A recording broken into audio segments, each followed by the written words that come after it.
Hey, what's up YouTube? Lightsaber Samurai here. I'm back again with another video, and with all the recent drama surrounding the PS3 and the raising of all the prices on the PS3, I wanted to bring light to the fact that other systems are seeing a jump in prices as well, mainly the PlayStation 2.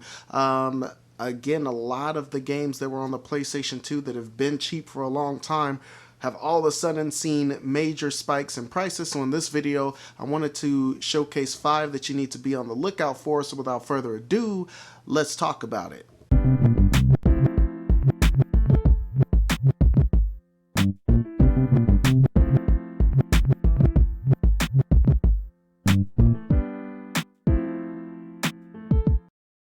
Okay, first game on the list, released in 2005. This is Mortal Kombat Shaolin Monks. This was always a personal favorite of mine. It kind of took the formula that we saw in the beat 'em up aspects of Mortal Kombat Deception and Mortal Kombat Armageddon and really fleshed those out and really just kind of push those to the next level. In this game, you play as Kung Lao or Liu Kang. So Liu Kang is just one Mortal Kombat, and as he's being celebrated as champion, Shang Tsung pulls a bitch move and basically invades Earth with his outworld forces, and so it's up to you and Kung Lao to beat back the invasion. Like I already mentioned, this is a 3D beat 'em up game, and it's really fleshed out. Playing as the two main protagonists, they have their own set of moves, their own set of special moves. They can pull off fatalities once a meter of theirs fills up, and so you can pull off fatalities and brutalities and all kinds of things like that. You got a nice dodge move, a nice parry move, you've got throw moves. You can even use the environment to your advantage and throw enemies into environmental death traps, as well as picking up temporary power-ups like swords and other types of weapons that'll be on the ground. You can pick up bones and skulls of long dead enemies and use those to throw at enemies as kind of like long range attacks. All in all, this is a fantastic game. This also came out on the original Xbox as well. The PlayStation 2 version, though, is really rising in price. Nowadays, I bought this a few years back for $5, but nowadays it's the asking price about $45. So if you see this one, definitely scoop this up on either system. They're both rising in price.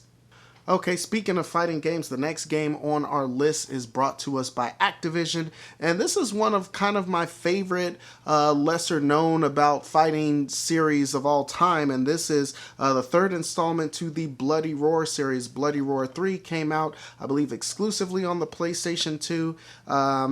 And this game kicks a lot of butt. It's from the creators of Bloody Roar 1 and 2. I think in subsequent games they changed up the staffing and changed up the teams of developers, and so the other games play a little bit different. This one, though, it plays just like Bloody Roar 1 and 2, except a fresh coat of paint that was the PlayStation 2 at the time. You got a lot more characters in this one as well than the other games had.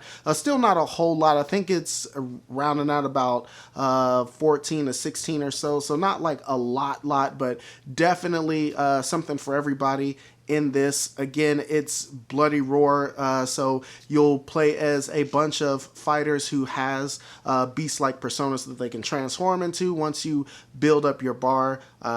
Old favorites like Gato have returned, Yugo, Alice, and they've brought in a bunch of new characters as well. This game, not much I can say about it. It's a standard kind of 3D fighting game, but again, for me, the novelty of transforming into your beast form was super dope. I like the aspect of just mauling your enemies. I like the blood and all of the violence that ensues in this game. So it's got that in common with Mortal Kombat, but they just got a different way of how they do it. And when you transform back into your human form, you're not exactly helpless either. You can still kick plenty of ass as a regular human.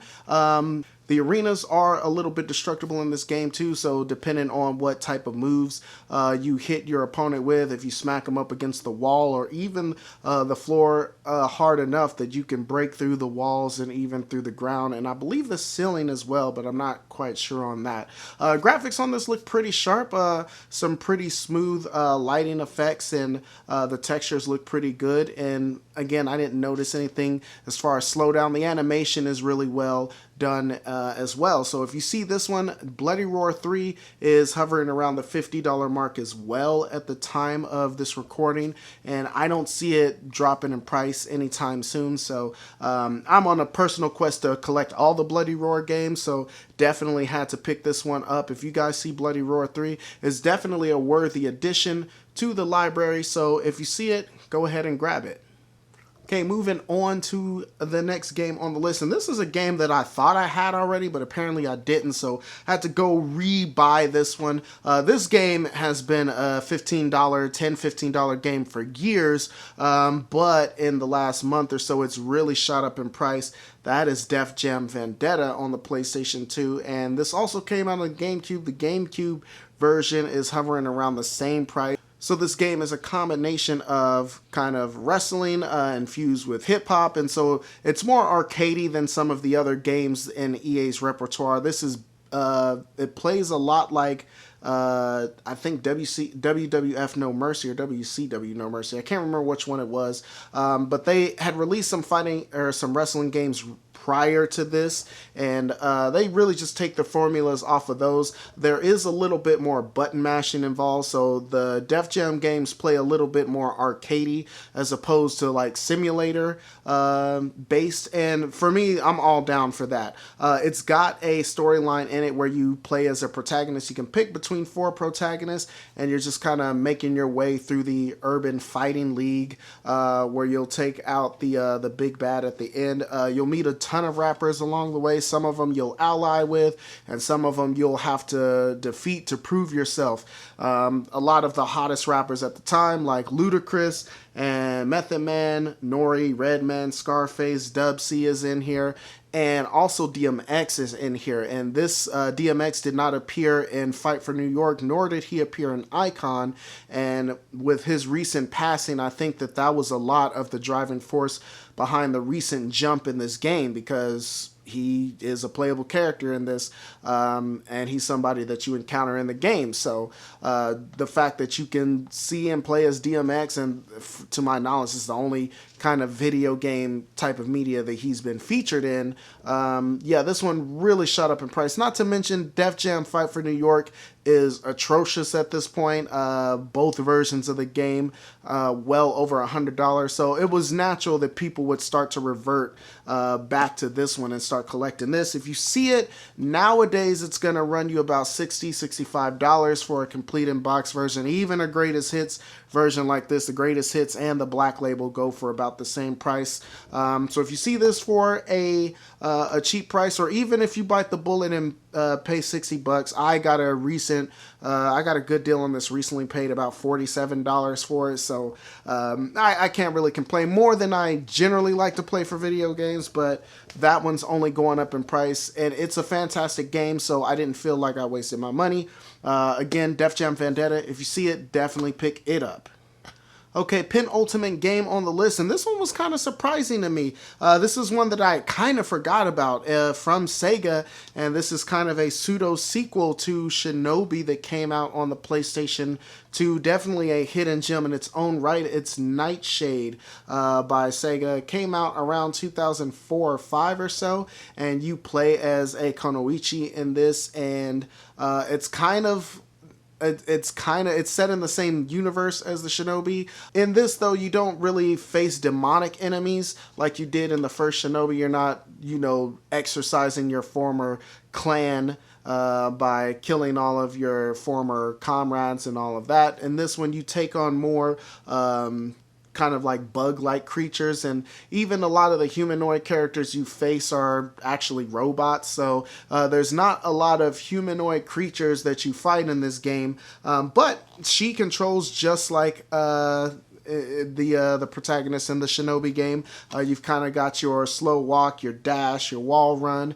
When she kills enemies fast enough, if you tag 4 or more consecutively, you'll get the cool animation as she sheaths her weapon and they fall to pieces. Graphics in this looks like the same graphics engine from Shinobi 2, but that means that the textures are nice and smooth. It's bright and colorful, and it runs at 60 frames a second. This is a really fun game, not quite as hard as Shinobi was, and that's gonna be good news for most people. It's a little bit more accessible in that way. All in all, I got this for $2 back in the day when I picked it up, and now this game is hovering around the $65 mark, and it's still going up. So if you see this one, definitely try to snag it if you can snag it for cheap. Shinobi, again, like I said, plays a lot like this game, and Shinobi is still hovering around $20.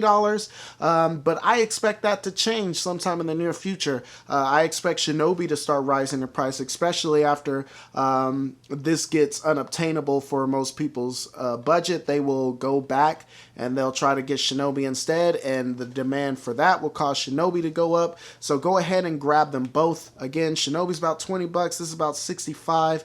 But I think that out in the wild, you can find this still for a good price, because I don't think a lot of people realize that this game has gone up in price yet. So see this one for anywhere south of $40. Pick it up, no questions asked. Okay, and moving on, the final game on the list, I picked this up for $17 about a year ago, and this is brought to us from Atlas. And what does Lightsaber always say? If you buy a game and it's got the Atlas or the Treasure logo on it, just buy it and ask questions later, especially if you get it for a cheap price. I am talking about Shin Megami Tensei Persona 3. This game has shot up crazy in the last couple of months. Again, it had been hovering around, the $25 to $30 mark is the most expensive I had seen it recently. It got a re-release of sorts on the PSP, and so it has been brought to other consoles, but that's it. It didn't get a remaster on the PlayStation Vita like Persona 4 did, and so really the only way you can play this is on the the PS2 and the PSP. You play as the main protagonist. You name him. He's an unnamed character, a new transfer to this Japanese high school. And once it gets out that he's able to use his persona, which is basically like a second soul that dwells within some humans, that he joins this group of students as they investigate what's known as the Dark Hour and battle the creatures that dwell within it, known as the Shadows. This is your standard Japanese RPG, but I really love the storyline and the kind of like Japanese high school aspects to it. I've been watching a whole bunch of My Hero Academia lately, so it's kind of got that type of vibe for me. This game also adds kind of a simulator based gameplay to it, and actually you're encouraged to outside of battle and outside of combat, meet new people and grow your relationships with your classmates in order to strengthen your persona. As the game goes on, you find out that you are unique in the fact, even among the users of the persona, that you can use multiple personas, and so you'll go to a place known as the Velvet Room, and you can take two personas and combine them into a third persona. This game, fantastic in my opinion. I love the music of this game. I just love the theme and the feel of this game. It got a little bit of controversy when it came out because of the fashion in which the teenagers activate their persona. They use a device that's basically a gun. They call it an evoker, but the way you evoke your persona is if you point the gun and shoot yourself in the head. And so that, for a lot of people, they found that to be kind of disturbing, but all in all, I thought it was fantastic. Again, I picked this game up for $17, literally I think it was less than a year ago, but this game is sitting at about $85 right now, and I don't see it going down anytime soon. Again, Atlas games are going to Atlas, and shoot up in price. So if you do get lucky and see this, grab it, no questions asked. Is it worth $83? I really enjoy this game. I think that it actually could be worth, somewhere close to that price if you're really into Japanese RPGs. This is a pretty long game. It's got a lot of gameplay in it, so you'll definitely get your money's worth in most cases. So if you see it, I gotta say go ahead and pick it up, even for the 80 bucks. Okay, guys, that's going to do it for me, but let's talk about it in the comment section below. Questions, comments, concerns, threats. What are some other PlayStation 2 games that are rising in price? As always, if you like this content, go ahead, hit that like button, subscribe. If you haven't done so already, you'll be glad you did. I do believe that's all I got for you. Lightsaber Samurai out, and peace.